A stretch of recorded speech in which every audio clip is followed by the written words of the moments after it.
দেখা যায়। আমার বন্ধুগণ, বলতেছিলাম আল্লাহ রাব্বুল আলামিন এই সমস্ত কিছু মহাব্বতী বান্দারে আল্লাহ পাক বলেন, বান্দারে তুমি যেহেতু ঘর থেকে বের হয়ে গিয়েছো, আমি আল্লাহর কোরআনুল কারীম শোনার জন্য তোমার ভালোবাসা যেহেতু অন্তরের মধ্যে পয়দা হয়েছে, আমি আল্লাহ রাব্বুল আলামিন এই সমস্ত বান্দাগুলোরে এই জিলাপি মলের মধ্যে বসাবো না, তাদেরকে জিলাপি খাওয়ায় আমি বিদায় করে দেব না। আমি আল্লাহ পাক রাব্বুল আলামিন তাদেরকে ভালোবেসে এই জান্নাতের বাগানে বসার জন্য তৌফিক দান করে দেব। জোরে বলি সুবহানাল্লাহ। এই জন্যই বন্ধু, ভালো মানুষগুলো জান্নাতে আসে আর খারাপ মানুষগুলো জাহান্নামে যায়। আমার বন্ধুগণ, দেখবেন বাজারের মধ্যে কিন্তু আপনাদের চাইতে আরো 10 গুণ মানুষ বেশি, কথা ঠিক কিনা? এই মানুষগুলো এখানে যতজন মানুষ আছেন, 5টা জিলাপির দোকান ঘুরে নেওয়ার চাইতে বেশি মানুষ আছে, কথা ঠিক কিনা? এই জন্যই জাহান্নামে মানুষ বেশি যাবে আর জান্নাতে মানুষ কম যাবে। কারণটা কি? জান্নাত কয়টা বলুন তো? আর একটু জোরে বলুন, কয়টা? আজকে একটা নতুন তথ্য দিয়ে যাই। আসলে জান্নাত হলো একটা। কয়টা? জান্নাত একটা। মনে হইতেছে না হুজুর এটা কি বলতেছেন? জান্নাত একটা, কিন্তু জান্নাতের দরজা 8টা। জোরে বলি সুবহানাল্লাহ। জান্নাত একটা, জান্নাতের দরজা একটা। যেমন এক একটা দরজার নাম হলো জান্নাতুল ফেরদাউস, জান্নাতুল আলিয়া, জান্নাতুল মাওয়া, জান্নাতুল করার। এখন মিসকিপাড়া স্কুল কয়টা বলেন তো? এই কথা বলেন না, আমার কথা কি বুঝেন না? মিসকিপাড়া স্কুল কয়টা? একটা। ধরেন একটা হাই স্কুল আছে, কিংবা পুরোটা মিলাই ধরেন এই প্রাইমারি থেকে নিয়ে একবারে হাই স্কুল পর্যন্ত 10 পর্যন্ত, যেটা আমরা একবার শুরু থেকে নিয়ে ধরলাম, মিসকিপাড়ার মধ্যে স্কুল কয়টা আছে? স্কুল একটা। আচ্ছা, স্কুলের ক্লাস কয়টা? 10টা। ঠিক আছে না? একটার নাম 1, একটার নাম 2, 3, 4, 5, 6 এভাবে করে আছে না? এখন বলুন তো, 1-এর ক্লাসের যেই দাম আর 5-এর ক্লাসের কি এক দাম হবে? 5-এর ক্লাসের যেই দাম 10-এর ক্লাসের ছাত্রর কি ওই দাম হবে? হবে না কিন্তু। কারণ যত উপরের দিকে যাবে তত দাম কিন্তু বাড়তি হবে, কথা ঠিক কিনা? এই জন্যই জান্নাতের মধ্যে 7টা দরজা আছে। জান্নাতের মধ্যে সবচাইতে উঁচু মানের দরজা, সবচাইতে উঁচু ক্লাস হইল জান্নাতুল ফেরদাউস। জোরে বলি সুবহানাল্লাহ। ওই জান্নাতুল ফেরদাউসের মধ্যে যারা যাবে তাদের সম্মান থাকবে সবচাইতে বেশি। তেমনি ভাবে জাহান্নামও একটা, জাহান্নামের দরজা হইল 8টা, কথা ঠিক কিনা? জাহান্নামের দরজা 8টা, জাহান্নামে একটা। এই যে স্কুলের মতো সিস্টেম, আমরা হয়তো মনে করি জাহান্নামী মনে 8টা, না, দরজা 8টা। আল্লাহ পাক রব্বুল আলামিন এবং কি রাসূল করিম সাল্লাল্লাহু আলাইহি ওয়াসাল্লাম বলেছেন, ওই বিনা হিসাবে কারা জান্নাতে যাবে? যারা ভালো কাজ করবে এবং কি যারা শহীদ হবে তারা বিনা হিসাবে জান্নাতে যাবে। হাদিসে আছে জান্নাতের 8টা দরজা খুলে দেওয়া হবে, সে যেটা ইচ্ছা সেটা দিয়ে প্রবেশ করতে পারবে। সুবহানাল্লাহ। এতে বোঝা গেল জান্নাত একটা, দরজা কয়টা? 7টা দরজা আর 8টা দরজা। আর জাহান্নামের দরজা কয়টা? 8টা। আচ্ছা, জাহান্নামে মানুষ যাবে বেশি, দরজা বেশি দেওয়ার দরকার ছিল না, কথা ঠিক কিনা? আল্লাহর নবী বলেন 1999 জন যাবে জাহান্নামে আর 1 জন যাবে জান্নাতে। তাহলে এই অনুবাদে জাহান্নামের দরজা তো আপনার অনেকগুলো দেওয়ার দরকার ছিল, কিন্তু জাহান্নামের দরজা দিল 7টা আর জান্নাতের দরজা দিল 8টা। রহস্য আছে না নাই? এখন আপনারা তো গ্রামের মানুষ, আমরা গ্রামের মানুষ, নাইল্লা জাগের কথা তো চিনি, কথা ঠিক কিনা? নাইল্লা জাগ চিনেন না? একটার উপরে একটা ঠাইসা ঠাইসা বহায়, যতক্ষণ পর্যন্ত না পচে ততক্ষণ পর্যন্ত সেখান থেকে তুলে না, কথা ঠিক কিনা? নাইল্লা জাগ যে দেয়, নাইল্লা জাগের অবস্থা খারাপ হয়ে যায় না? অল্প জায়গার মধ্যে ঠাইসা আরো যাইতে যাইতে বহায়। এখন এই অল্প জায়গার মধ্যে যদি বেশি জিনিস ঠাইসা বসান, সেই জিনিসগুলোর অবস্থা কিন্তু খুব খারাপ হয়ে যাবে। আর বেশি জায়গার মধ্যে যদি অল্প অল্প জিনিস যদি রাখেন, সেই জিনিসগুলো সুন্দর থাকবে না? এসি সুপার বাস দেখবেন সুন্দর করে চলাচল করে, সেগুলা একজন একটা সিটের মধ্যে সুন্দর করে রিল্যাক্সে বসে বসে যায়, কথা ঠিক কিনা? আর এমনি যে আপনার এই নর্মাল যে বাসগুলা দেখবেন একবারে বসতে বসতে সিট শেষ, দাঁড়ায়া যায়, তারপরে আবার মুড়াও দেয় আলাদা বসার জন্য। মানুষগুলা দাঁড়ায় দাঁড়ায় যায়, অবস্থা কিন্তু কাহিল হয়ে যায়। মানে অল্প জায়গার মধ্যে বেশি মানুষ হইলে কিন্তু সেই জায়গায় শান্তি নাই। আল্লাহ পাক রব্বুল আলামিন মানুষকে হাসরের ময়দানে সেই জাহান্নামে শাস্তি দেওয়াই হলো কথা। শাস্তি কিভাবে দিবে?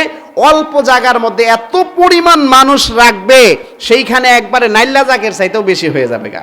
আর জান্নাতের মধ্যে মানুষ কম যাবে, কারণ সেখানে একবারে আপনার এয়ার কন্ডিশন এত সুন্দর। জান্নাতের মধ্যে এমন সুন্দর সুন্দর জিনিস দিবে যা আমাদের কান কোনোদিন শুনে নাই, যার কথা যা আমাদের চোখ কোনোদিন দেখে নাই, যা আমাদের মন কোনোদিন কল্পনাও করে নাই। জোরে বলি সুবহানাল্লাহ। জান্নাত এমন একটা জায়গা, সেই জায়গায় যদি আমরা যাই তাহলে আমরা বুঝতে পারবো, এছাড়া আমরা কোনোদিন বুঝতে পারবো না।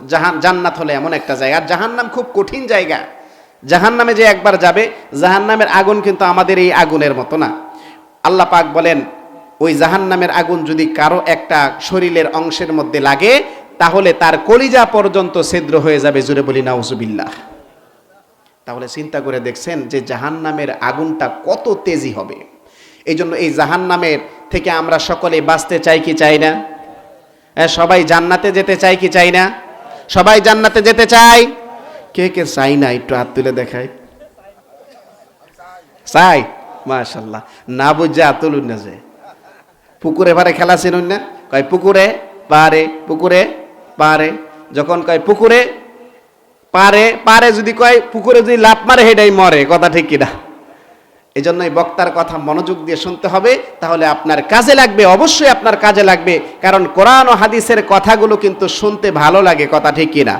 কোরআন হাদিসের কথা শুনতে কান না মন চায়। যদি আপনার অন্তরে যদি ঈমান থেকে থাকে, কোরআন হাদিসের কথা ভালো লাগবে না এমন কেউ বলতে পারবে না।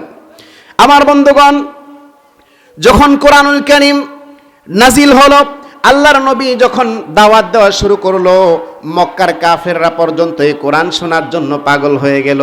এত সুন্দর মধুর তেলাওয়াত, আপনার আমার মতো তেলাওয়াত না, আল্লাহর নবীর তেলাওয়াত এত সুন্দর, এত সুন্দর।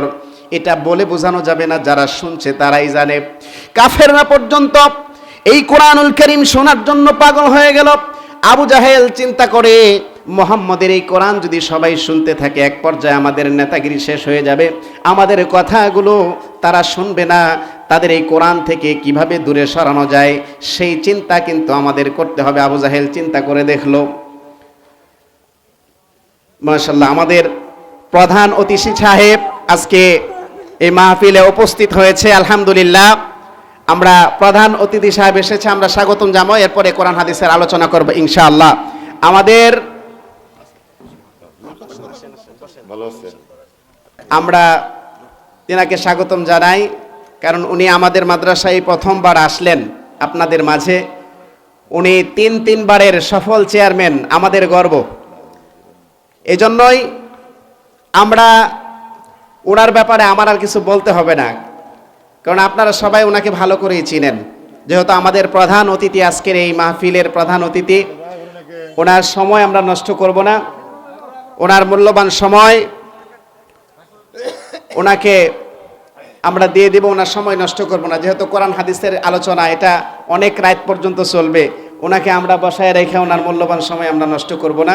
ঠিক কিনা? কোরআন ও হাদিসের কথা চলছে, আসলে উনি আসছে, ওনাকে বসিয়ে রাখা আমরা ভালো মনে করি না। উনি আমাদের অভিভাবক, আমাদের ইউনিয়নের অভিভাবক। উনি যেহেতু আসছে, আমাদের মাহফিল তো সারা রাতে চলতে পারে, ওনাকে কতক্ষণ বসায় রাখবো এটা হয় না। তবে যাই হোক, আমরা এখানে কোরআন ও হাদিসের কথা আলোচনা চলছিল, উনি যেহেতু কিছুক্ষণ বসবে, ওনার জন্য আমরা খাস করে সকলেই দোয়া করব। আল্লাহ তাআলা যেন ওনার দীর্ঘ হায়াত জীবী করে দেন, উনি যেন বারবার আমাদের খেদমত করতে পারে, সেই তৌফিক যেন দান করে আল্লাহ তাআলা। সবাই বলি আমিন। তো বলতেছিলাম, আসলে যারা এই কোরআনুল কারীমের মাহফিলে আসে, তাদের অন্তরের ভিতরে একটা কোরআনের ভালোবাসা থাকে। এই আমাকে দেখার জন্য আসেন নাই, আমার ভিতরে কিছু কোরআন আছে বিধায় এই মহব্বতে আপনারা আসছেন। ছোট্ট একটা বাচ্চা মসজিদে যখন যায়, আপনি সামনে তাকে ইমামতি দাঁড় করায় দেন। কেন দাঁড় করান? তার ভিতরে কোরআন আছে বিদায়। আর না হয় ছোট ছোট বাচ্চা কত মসজিদের মধ্যে দৌড়াদৌড়ি করে, ওগুলো দৌড়ান দিয়ে বাইর করে দেয় মসজিদ থেকে। কথা ঠিক কিনা? কারণ ওদের ভিতরে কি নাই? কোরআন নাই। দেয়। কথা ঠিক কিনা? এক গজ কাপড় যদি বাজার থেকে কিনেন, আধা গজ দিয়ে আপনি কি করবেন? কোরআনের গিলাপ বানাবেন। আর আধা গজ দিয়া আপনি যদি পাপোশ বানান, বলুন তো কোনটার দাম বাড়বে বেশি? পা পুছরে পা দিলে কখনো সালাম করে না, কিন্তু কোরআনের গিলাপে যদি কোনোদিন পা লাগা যায় কয়বার সালাম করে দেখছেন নি? সুতরাং কোরআনের সাথে যার ছোঁয়াই লাগবে তার দামি বাইরা যাবে। 11 মাসের ভিতরে সবচাইতে দামি মাস কোনটা বলেন তো দেখি? এই রমজানুল মুবারকের সবচাইতে গুরুত্ব, সবচাইতে দাম কেন হয়েছে? আল্লাহ তাআলা এই মাসে কোরআন নাজিল করছিল। সুবহানাল্লাহ। এই কোরআনুল কারীমের যত ছোঁয়া যেই জায়গায় লাগবে সব জায়গার দাম বাইরে যাবে। কোরআন নাই যেখানে তার দাম হবে না। এজন্য কোরআনুল কারীম সবার ভিতরে মহব্বত রাখতে হবে। আমাদের জীবন চলার একটা গাইডলাইন, কথা ঠিক কিনা? আমরা যদি এই কোরআনুল কারীমের মহব্বত অন্তরে না নেই, আমাদের জীবনটা কেমন হয়ে যাবে? কারণ আমি যদি একটা গাড়ি বানাই, এই গাড়িতে কোন তেল বললে ভালো হবে, কোন মোবিল বললে ভালো হবে, ইঞ্জিনটা কিভাবে ভালো চলবে, এটা তো আমিই জানবো, কথা ঠিক কিনা? এটা কোন মোবিল বললে ভালো হবে আমি যেই দিক নির্দেশনা দিয়ে দিব, যেই গাইডলাইন দিয়ে দিব বই এই গাড়ির সাথে, এটা যদি আপনি ব্যবহার না করেন এই গাড়ি বেশি দিন ব্যবহার করতে পারবেন না। তেমনিভাবে আল্লাহ তাআলা আমাদেরকে সৃষ্টি করে এই কোরআনুল কারীম নাজিল করেছে জীবনের গাইডলাইন হিসাবে। বান্দা, তুমি কি করলে তোমার ঈমান ভালো থাকবে আর কি করলে তোমার ঈমান নষ্ট হয়ে যাবে, তুমি কোনটা খাইলে তোমার ভালো থাকবে শরীর, তুমি কোনটা খাইলে তোমার অন্তর নষ্ট হয়ে যাবে, এই সব কিছু কোরআনুল কারীমে আছে না নাই? সব কিছু কিন্তু আছে, কিন্তু আমরা বুঝি না। এই কোরআনরে শুধু তাবিজের কিতাব বানাইছি, কথা ঠিক কিনা? মনে করি রমজানুল মুবারকে শুধুমাত্র খতম পড়লেই মনে হয়ে যায়।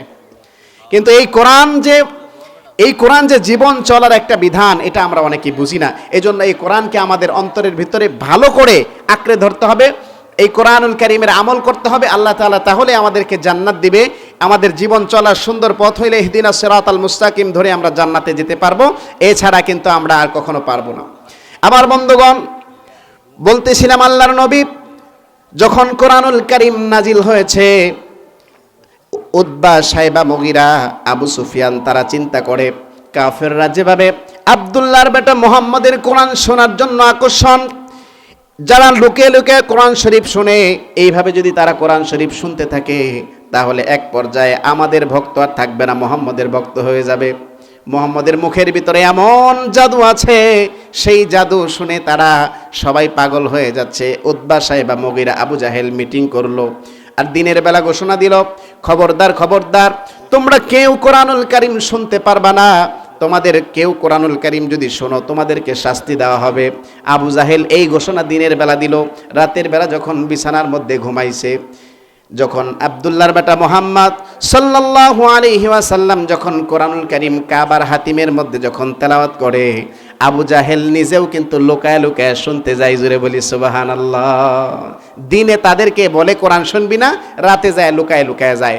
তখন উতবা, সাইবা, মুগীরা, আবু জাহেল তারা সবাই লুকায় লুকায় যখন যায়, তারা নিজেরাই চিন্তা করে এখন আমরাই তো নিজেরা যাই, যদি অনুসারীরা যদি দেখে ফেলে তাহলে তো মান ইজ্জত থাকবে না, এখন কি করা যায়?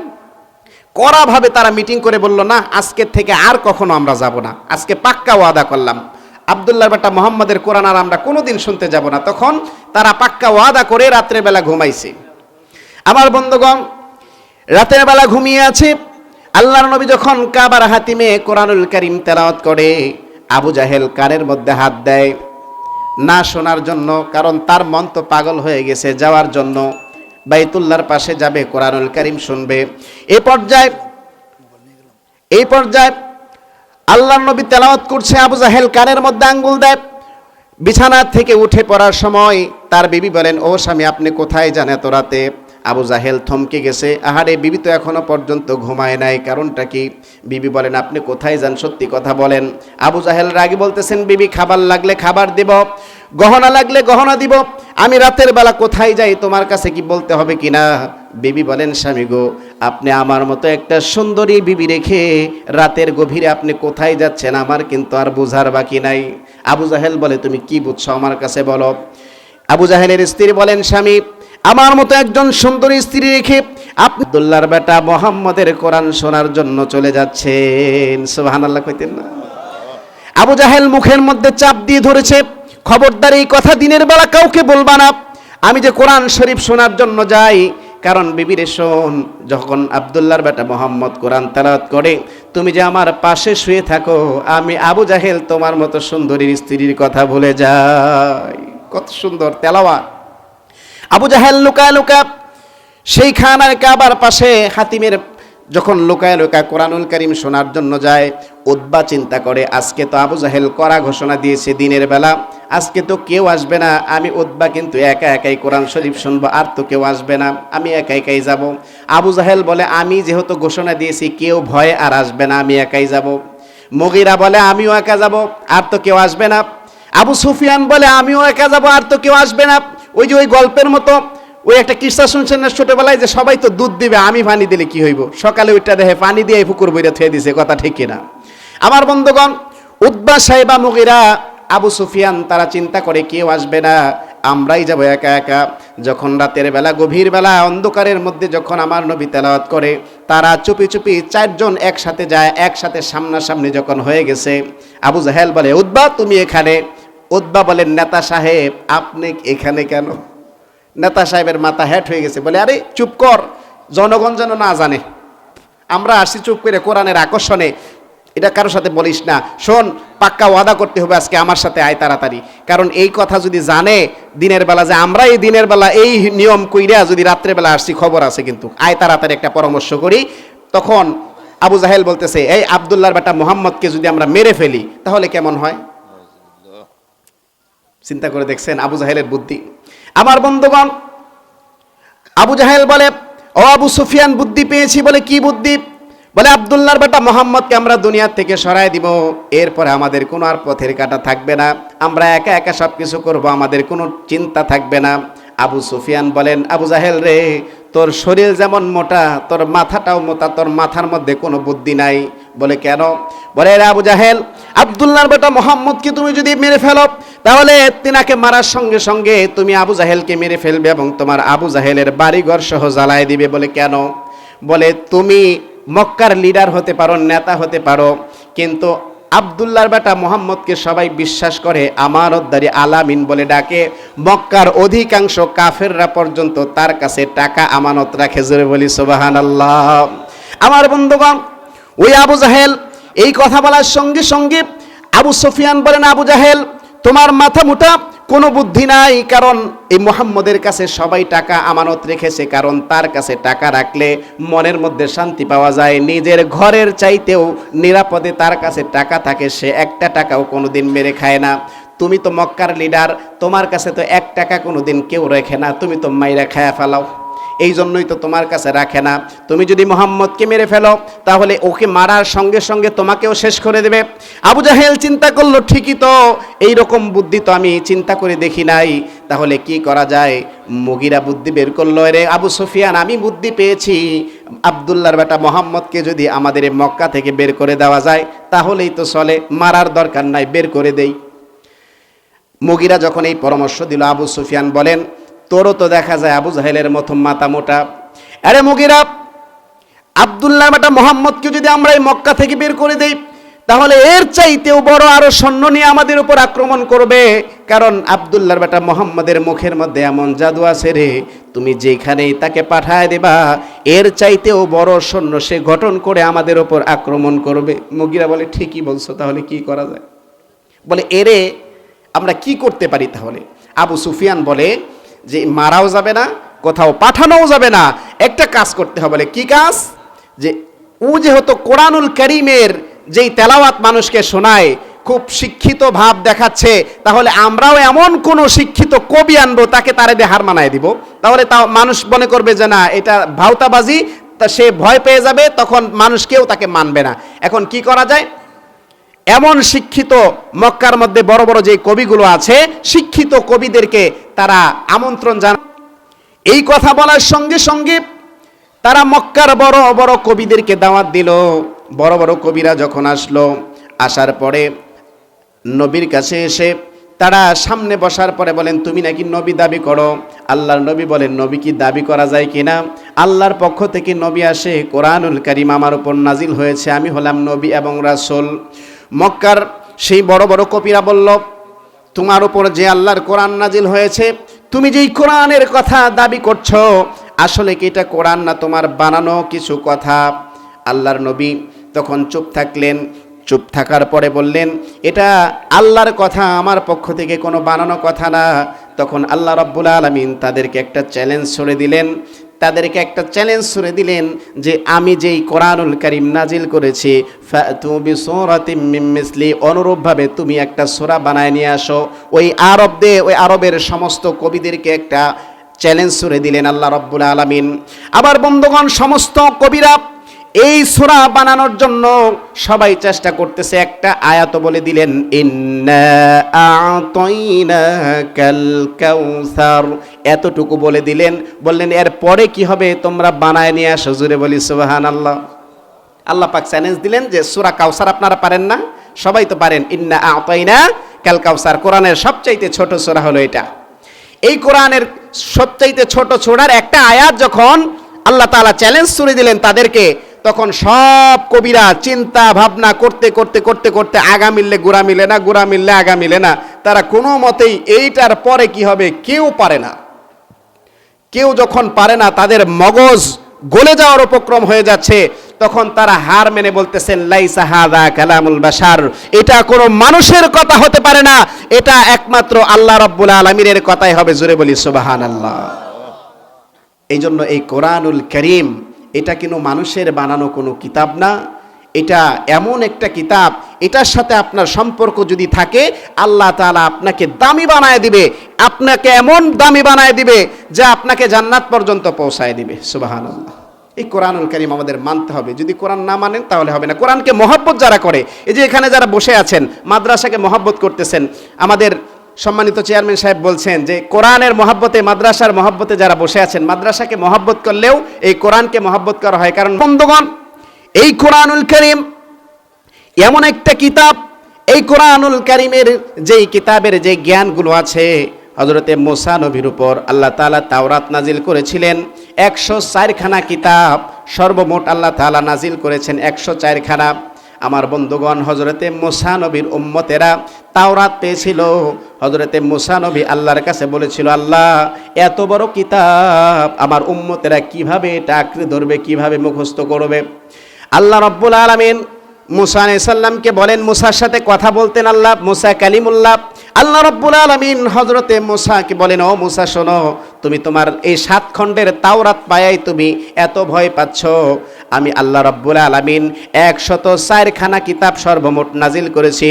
104 খানার ভিতরে 104 খানার ভিতরে 3 খানার ভিতরে যা কিছু আছে আমি আল্লাহ এই তাওরাতের মধ্যে ঢুকায় দিছি। জুড়ে বলি সুবহানাল্লাহ।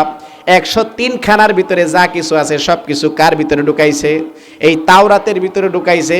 আল্লাহ বলেন, এই তাওরাতের ভিতরে আমি আল্লাহ যা ঢুকাইছি আমি আল্লাহ রাব্বুল আলামিন সব কিছু কোরআনের কারীমের ভিতরে ঢুকাই দিয়েছি। জোরে বলি সুবহানাল্লাহ। আমার বন্ধুগণ, আল্লাহ রাব্বুল আলামিন বলেন, ও মুসা তুমি এই তাওরাত নিয়ে ভয় করতেছো, আমার শেষ নবীর উম্মতেরা ছোট ছোট বাচ্চারা 5 বছর 7 বছর 10 বছর বয়সে তারা এই কোরআনুল কারীম বুকের মধ্যে ধারণ করে কোরআনের হাফেজ হয়ে যাবে। জোরে বলি সুবহানাল্লাহ। আছে না, ছোট ছোট বাচ্চারাও কিন্তু হাফেজ হয়। আজকেও এই মাদ্রাসা থেকে 2 জন পাগড়ি পাবে। জোরে বলি আলহামদুলিল্লাহ। কোরআনুল কারীমের ছোট্ট ছোট্ট বাচ্চারা হাফেজ হবে। এই হাফেজ যে হচ্ছে, এটা আপনাদের পরিশ্রমের বিনিময় আপনারা সাপোর্ট করতেছেন, সব দিক দিয়ে এই মাদ্রাসার সাপোর্ট করতেছেন, বিদায় তো এটা আমরা সহযোগিতা পাচ্ছি, বিদায় তো আমরা পড়ালেখা করানোর মতো সুযোগ পাচ্ছি। কথা ঠিক কিনা? এটা সব দিক দিয়ে যদি সাহায্য হয়, আপনি আমি সাহায্য না করলে তো এই মাদ্রাসাগুলো চলবে না। এটা সাপোর্ট করার কারণে হাসরের ময়দানে আল্লাহ তাআলা আপনাদেরকে এই কোরআনকে ভালোবাসার কারণে মাফ করে দিবে। সুবহানাল্লাহ। এই জন্যই এই কোরআনকে আমাদের বেশি বেশি মহব্বত করতে হবে। জি আচ্ছা, মিসকিপাড়া আসেন, মুক্তির বাজার পাড়ায় মিসকিপাড়া আসেন। মাশাআল্লাহ, আপনাদের আমন্ত্রিত প্রধান বক্তা উনি চলে আসছে পড়ায়। উনি খুব সুন্দর আলোচনা করেন। শেরপুর হুজুরের হযরত আলী আশরাফি সাহেব, ওনার বয়ান শোনার জন্য অনেকে বসে আছেন, সবাই বলি আলহামদুলিল্লাহ। উনি প্রায় চলে আসছে আপনাদের মাঝে, খুব সুন্দর আলোচনা করবে, আপনারা সবাই বসেন। তবে যাই হোক, আমরা এখানে বসেছি এই কোরআনের ভালোবাসায়, যেহেতু আমরা বসেছি, আল্লাহ তাআলা আমাদেরকে এই কোরআনকে ভালোবাসার কারণে আমাদের জিন্দেগির সব গুনাহগুলো মাফ করে দিবে। জোরে বলি সুবহানাল্লাহ। এজন্যই রাসূল সাল্লাল্লাহু আলাইহি ওয়াসাল্লাম, কেউ বসেন, কেউ উঠবেন না, কারণ এখানে আমাদের সম্মানিত চেয়ারম্যান সাহেব বসে আছে, আমরা বসে আছি, কোরআন হাদিসের কথা চলছে, এখানে উঠবেন না। কেউ যদি কোনো প্রয়োজনে কোনো লাগে তাহলে উঠবেন। প্রধান বক্তা, প্রধান মেহমান সাহেব যদি আয়সা যদি আপনাদেরকে না পায় তাহলে ওনার মন বিরক্ত হয়ে যাবে, কারণ উনি মেহমান। জন্য বসেন আপনারা, উনি কোরআন হাদিস থেকে খুব সুন্দর আলোচনা করবে। আমরা তো এলাকার সন্তান, আমার মাদ্রাসা, এখানে আমি আর কি আলোচনা করব? এখানে আলোচনা কিন্তু আমার না, আমি দু চার কথা বলতেছি, সময় কাটাইতেছি, যেহেতু হুজুর আয়সা পড়তেছে এই জন্য আপনাদেরকে একটু সময় কাটাইতেছি। কি কইছি বুঝছেন? এজন্য যারা উঠে যাবেন গিয়ে আবার ওয়াজের মাঝখানে যদি আপনার শুনেন তাহলে কিন্তু বুঝতেন না, কথা ঠিক কিনা? কারণ ওই বেচারার মতো যে আইসে ওয়াজ বক্তাই করছে যে ইট দিয়া ঢিলা লওয়া যায় আছে, কি দিয়া? ইট দিয়া ঢিলা লওয়া যায় আছে, এতটুকু শুই নাই ওই লোক কি করছে, গেছে গা। যাওয়ার পরে মাশাল্লাহ হ্যাঁ বাড়িতে গেছে, জাহাইরা 1 নাম্বার একটা ইট লইছে, নিয়া ঢিলা লইছে। ঢিলা লওয়ার পরে তো মাশাল্লাহ সে অ্যাক্সিডেন্ট ঘটায় লাইছে, কাটটা লাইছে। এখন সে চিন্তা করতেছে, বক্তারে মুখ করতেছে, এই বক্তা যদি আরেকবার আয়ে খবর আছে, আর ইট দিয়ে ঢিলা লবার কইছে, আমারে সর্বনাশ করছে। এখন এই নিয়তে আছে কবে সভা হইব এই বক্তারে ধরবো। আবার আগামীতে যখন সভা হয়েছে ওই বক্তা স্টেজে উঠার লগে লগেই আইছে, মিয়া আমনে ওয়াজ করেন, কামটা করছেন কি? আমার কি করছি আমি? আমনে কইছেন ইট দিয়ে ঢিলা লবার, আমি লইয়া তো আকাম করছি। কয় নম্বর ইট লইছেন? 1 নম্বর ইট লইছি। আমি কয় নম্বরের কথা কইছি? এটা তো শুনছি না। আমি তো কইছি 3 নাম্বার ইট, যেটা মাটির মতো নরম, কথা ঠিক কিনা? এইটা দিয়া না ঢিলা লবার কইছি? আমি কি কইছি 1 নাম্বার ইট দিয়া? এই জন্যই এই কথাগুলো সুন্দর করে শুনতে হবে। যদি অমনোযোগী থাকেন, কেউ যদি উঠা চলে যান, পরে যদি আবার আসেন, তাহলে কিন্তু ওয়াজের আগাগোড়া পাইতেন না, কথা ঠিক কিনা? এই জন্য আগাগোড়া মিলতে হইলে আপনারা সম্পূর্ণ ওয়াজ শুনতে হবে। আমি আর কি আলোচনা করতেছি, হুজুর আসলে পরে বুঝবেন যে কি কোরআন হাদিস থেকে কত মজার আলোচনা করে। হুজুর কিন্তু খুব সুন্দর আলোচনা করে, হযরত আলী আশরাফী সাহেব, ওনারা সবাই চিনেন, বুঝছেন?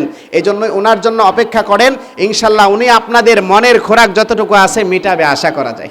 আমরা ওনার ছাত্র, আমরা ওনার ছাত্র, তো উনি খুব সুন্দর আলোচনা করে। তবে যাই হোক, এখানে যারা বসে আছেন আমি মনে করি যে কোরআন হাদিসের মহব্বতে বসে আছেন, কেউ আমার জন্য না, কেউ কোনো মানুষের জন্য না, কিন্তু যে আমি আগেই বলছি কোরআন আছে যেখানে, আমরা আছি কিন্তু সেখানেই। কোরআন সবার ভিতরে থাকতে হবে। যদি বলে যে কোরআন আমার ভিতরে নাই, তাহলে হাদিস শরীফ আছে যার ভিতরে কোরআন নাই তার ভিতরটা হলো শয়তানের বাসা, কথা ঠিক কিনা? আর ইসলামের ভিতরে যত নিয়ম কারণ আছে এই সব কিছু কিন্তু আমাদের মন থেকে বিশ্বাস করতে হবে। যদি আমরা এগুলো মন থেকে বিশ্বাস না করি তাহলে কিন্তু আমাদের কঠিন একটা অবস্থা হয়ে যাবে। কারণ আল্লাহ তাআলার বিধানকে যদি আমরা না মানি, কেউ যদি অমান্য করেন, তাহলে তার ঈমান থাকবে না যাবে? আর একটু জোরে বলেন, থাকবে না যাবে? আমার বন্ধুগণ, আরবের একজন আলেম দুনিয়া থেকে বিদায় হয়ে গেছে। সবাই আরবের সমস্ত মানুষেরা বলা বলি করতে শুরু করলো, আরে এত ভালো একজন আলেম আমাদের মাঝখান থেকে বিদায় হয়ে গেল, এই আলেমকে আমরা হারালাম, আমরা অনেক কিছু হারায়া ফেললাম। সব আরবের মক্কার মানুষেরা পেরেশানিতে পড়ে গেল। তখন ওই আলেমকে দাফন করে কবরের মধ্যে যখন নামালো, আমার বন্ধুগণ, কয়েক বছর পরে ওই আলেমের ফ্যামিলি থেকে আবার একজন মহিলা দুনিয়া থেকে বিদায় হয়ে গিয়েছে। দুনিয়া থেকে বিদায় হয়ে যাওয়ার পরে যখন ওই কবরটা যখন খনন করার জন্য যাবে, আজিমপুর গুরুস্থানে দেখছেন না, একটা কবরের মধ্যে কিন্তু আবার কবর দেয় কয়েক বছর পরে, কারণ জায়গার সংক্ষেপ। ওই আরবের লোকেরা চিন্তা করলো, আলেম তো অনেক বছর আগে দুনিয়া থেকে বিদায় হয়ে গিয়েছে, মনে হয় তার লাশ পচে হাড্ডি গুড্ডি মিশে গেছে, এখন আমরা আবার নতুন করে তারই পরিবারের একজন যেহেতু, আমরা একে মাটি দিয়ে দেই, আমরা সবাই শেষ, এটাই কাজ হয়ে যাবে। যখন কবরটাকে খনন করা হলো, কবরটাকে খনন করার পরে আশ্চর্যের বিষয়, সবাই দেখে যে ওইখানে এমন একটা কাপড় পেঁচানো যেটা মুসলিমদের কোনো কাপড় না। আবার কাপড়টা খোলার পরে দেখে ওইখানে কোনো পুরুষের লাশ না, একটা মহিলার লাশ। সবাই আশ্চর্য হয়ে গেল, মনে হয় 2-4 দিন ধরে এই লাশটাকে মাটি দেওয়া হয়েছে। সবাই আশ্চর্য হয়ে গেল, আলেমের লাশ কোথায় গেল? আর আলেমকে আমরা নিজের হাতে দাফন করেছি, কিন্তু এখানে তো কোনো আলেম নাই, এখানে শুধুমাত্র একটা মহিলার লাশ দেখছি। তাবো এই মহিলা কোনো আরবের মহিলা না, এটা ইউরোপিয়ান কোনো মহিলা দেখা যাচ্ছে, আলেমের লাশ কোথায় গেল? তখন হজের সিজন, সমস্ত হাজী সাহেবদের ভিতরে পৌঁছে গেল, এই একজন কবর, আলেমের কবরের মধ্যে মহিলা পাওয়া গিয়েছে। এই মহিলারে কেউ চিনে না। একজন ইউরোপিয়ান মুরব্বী হাজী, সে দৌড়ায় যায় সবাইকে বলতেছে, আপনারা থামেন, এই মহিলারে আমি চিনি। সবাই চুপ হয়ে গেছে। কিভাবে আপনি চিনেন? আপনি মনে হয় এই মহিলারে মনে হয় আপনিই দাফন করে দিয়েছেন। সেই লোকটা বলতেছে, না না, আমি দাফন করি নাই, তোমরা আসল ঘটনা শোনো। আমি যখন গরিব ছিলাম, এই মেয়েটা একটা ইহুদি মেয়ের একজন ইহুদি সম্ভ্রান্ত পরিবারের একটা মেয়ে ছিল। আমি তাদের ভাষায় কাজ করতাম, তখন আমি গরিব মানুষ ছিলাম, আমি ছিলাম মুসলমান। আমার মুসলমানের যে কাজকর্মগুলো ছিল, আমার মুসলমানের ইসলামের সৌন্দর্য দেখে এই মেয়েটা আমার প্রতি দুর্বল হয়ে পড়ে। এটা কোনো প্রেম ভালোবাসার দুর্বলতা নয়, এটা হলো ইসলামকে জানার জন্য, সত্য জানার জন্য সে আমার প্রতি দুর্বল হয়ে পড়ে। এক পর্যায়ে সেই মেয়েটা আমাকে একটা অফার করলো, আপনি আমাকে ইসলাম ধর্ম গ্রহণ করায় দেন। আমি বললাম না না, তোমার বাবা যদি জানতে পারে তাহলে আমাকে দুনিয়া থেকে বিদায় করে দিবে, তোমার বাবা খুব ক্ষমতাশালী লোক। তবে এই মেয়েটা নাসরবান্দা, সে বলেন না, আমাকে ইসলাম ধর্ম আপনি গ্রহণ করায়া দেন, ইসলামের সব কিছু আমার ভালো লাগে, আমার ইসলামের রীতিনীতি ভালো লাগে, আমাকে ইসলাম ধর্ম গ্রহণ করায়া দেন। এক পর্যায়ে আমি এই মেয়েটাকে ইসলাম ধর্ম গ্রহণ করায়া দিলাম। এরপর আমি তাকে একটি শর্ত দিলাম, তোমাকে আমি ইসলাম ধর্ম গ্রহণ করালাম, ঠিক আছে, তুমি কিন্তু কারোর সাথে প্রকাশ করতে পারবা না, তোমার বাবা যদি জানতে পারে তাহলে আর আমাকে দুনিয়ার জমিনে রাখবে না। ওই মেয়েটাও রাজি হয়ে গেল, সে আর কাউকে কোনোদিন বলল না। এইভাবে করে কয়েক বছর যখন যায়, মেয়েটা একটা রোগে আক্রান্ত হয়ে দুনিয়া থেকে বিদায় হয়ে যায়। তার পরিবারের সবার চাইতে আমি বেশি কষ্ট পেলাম। আহারে, এই মেয়েটা ইসলাম ধর্ম গ্রহণ করলো, অথচ কেউ তার কিছু জানে না, আমি শুধুমাত্র জানি আর আল্লাহ জানে। তাকে খ্রিস্টানদের নিয়মে তাকে দাফন করা হলো, খ্রিস্টানদের নিয়মে দাফন করা হলো। এইভাবে করে যখন দাফন করা হয়, আমার দেখতেছি ওই মেয়েটার লাশটাই তো এখন এই আলেমের কবরে এসে গিয়েছে। সবাই আশ্চর্য হয়ে গেল, বুঝলাম ঠিক আছে, এই মেয়েটা ইসলাম ধর্ম গ্রহণ করার পরে এই জায়গার মধ্যে আসছে, কিন্তু আলেম রে যে দাফন করলাম, এই আলেমের লাশটা গেল কই? সবার মনে একই প্রশ্ন। সবাই মক্কার জমিনে তন্ন তন্ন করে খুঁজে, কোথাও আলেমের লাশ পায় না। এক পর্যায়ে সে হাজীকে বলেন, আচ্ছা আপনি তো হজ শেষ করার পরে আপনার দেশে যাবেন, ইউরোপে যাবেন, সেইখানে যা মেয়েটাকে যেই কবরের মধ্যে দাফন করা হয়েছিল সেই কবরের মধ্যে যে দেখবেন এই আলেমের লাশটা পাওয়া যায় কিনা। এই হাজী সাহেব কিছুদিন পর হজ শেষ করার পরে, হজের কার্যক্রম শেষ করার পরে যখন তার নিজের দেশে যায়, ইউরোপে যাওয়ার পরে ওই মেয়ের বাবার সাথে দেখা হয়। মেয়ের বাবার সাথে দেখা হওয়ার পরে বলেন, আপনার মেয়েকে তো আমি দেখে আসলাম মক্কায়। ওর বাবা হাসে, বলে হজ করার পরে তুমি পাগল হয়ে গেছো? বলে না না, আমি পাগল হই নাই। বলে তুমি আমার মেয়েরে কোত্থেকে দেখবা? তুমি না নিজের হাতে দাফন করলা, আমার মেয়েরে কবর দিলা, এরপরে তুমি আবার মক্কার জমিনে কোথা থেকে দেখলা? ওই হাজী সাহেব বলতেছে, আমি তোমার মেয়েকে মৃত অবস্থায় দেখেছি, একটা কবরের মধ্যে দেখেছি। ওই মেয়ের বাবা বলেন, এটা অসম্ভব, আমরা বিশ্বাস করি না। বলে বিশ্বাস যদি না করো তাহলে তোমার মেয়ের কবরটা খুঁড়ে দেখো, তোমার মেয়েরে অন্তত পাবা না। আমি চ্যালেঞ্জ দিলাম, তোমার মেয়েরে পাবা না। কিছু ইহুদি আশ্চর্য হয়ে ওই কবরের পাশে চলে গেল।